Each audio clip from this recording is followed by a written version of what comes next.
Vie ma vie de coureur cycliste ultra, nouvel épisode. Qu'est-ce que j'ai fait et quelles leçons en tirer pour vous? Quoi retenir donc pour vous? Quelques conseils au passage. Bonjour, bienvenue sur Cyclisme Attitude, la chaîne qui rassemble tous les passionnés de vélo. Je suis Richard Patrosso, coureur cycliste ultra. Et dans ce nouvel épisode de notre série, je vais vous dire ce que j'ai fait. Alors sur le vélo, je n'ai pas fait grand-chose. Vous pouvez voir tout ça sur la page de Cyclisme Attitude sur Facebook, sur la page officielle. Mais très important, j'ai fait ma première sortie de 100 km tout rond, enfin. Et ça, c'est très important. Ça fait du bien au moral, ça fait du bien au corps, bien sûr, du bien au physique. Mais ça fait du bien au moral que d'avoir enfin franchi le cap des 100 km et d'avoir fait ma première sortie de 100 km. J'espère que c'est votre cas aussi. Si vous ne vous entraînez pas, vous voyez, je n'ai pas fait beaucoup, je n'ai fait que 2 sorties la semaine dernière, là, entre le 23 et le 29 janvier. Mais je suis content d'avoir fait, d'être sorti, d'avoir fait 2 entraînements plutôt que d'en avoir fait 0. Je suis content de continuer à m'entraîner au mois de janvier dans les conditions climatiques que l'on connaît. Il fait très très froid, on connaît un hiver très froid. Et je suis content aussi de m'entraîner malgré tout, malgré le fait que Cyclisme Attitude me prenne énormément de temps. En effet, le développement de Cyclisme Attitude me prend énormément de temps. Je suis d'ailleurs allé à Marseille pour aller voir le Grand Prix de Marseille, la Marseillaise, ce fameux Grand Prix d'ouverture de la saison cycliste professionnelle en France.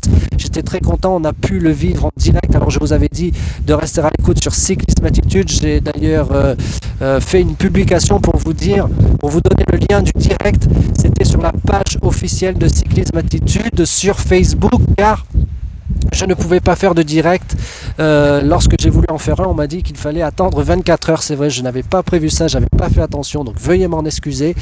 Mais enfin, j'ai rectifié le tir, donc on a fait ça sur Facebook, ce direct. Je vous invite à aller le voir, je vais mettre le lien dans la description. Et demain à 18h, je vais faire le briefing. J'ai beaucoup de choses à dire sur le Grand Prix de Marseille, la Marseillaise, et je vais vous dire des choses en toute liberté que vous n'entendrez pas ailleurs. J'ai énormément de choses à vous dire, je vais les dire et je sais que personne d'autre ne les dira, donc soyez attentifs.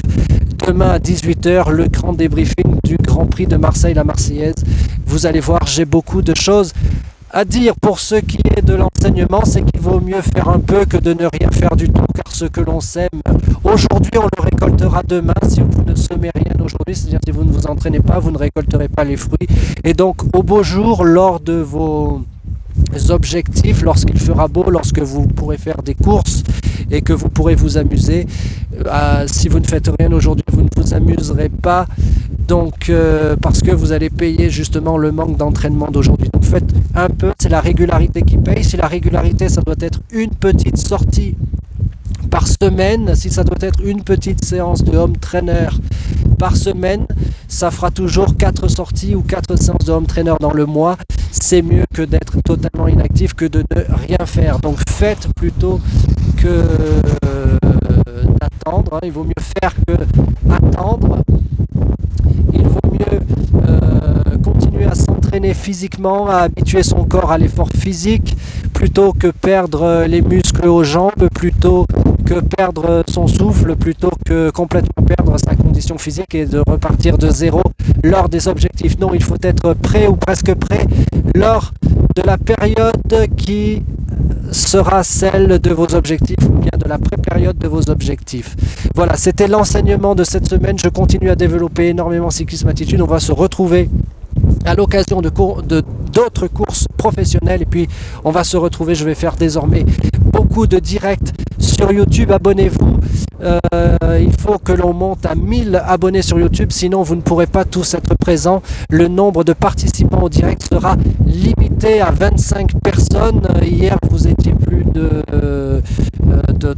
200 à un moment lors du direct Facebook. Vous voyez, il est donc très important de s'abonner, de faire grossir le nombre d'abonnés. On est plus de 1000 sur Cyclisme Attitude, tout réseau confondu. Cyclisme Attitude devient une véritable communauté, et quant à moi, j'y travaille pour que ça devienne le média de référence sur le vélo, notre passion, le plus beau sport du monde. J'espère que vous vous êtes bien entraînés, j'espère que vous trouvez la motivation On se retrouve demain pour débriefer le Grand Prix de Marseille, la Marseillaise, avec une totale liberté de ton et d'expression. Je vous dis à demain, 18 h, bonne route, soyez prudents et surtout, gardez la cyclisme attitude.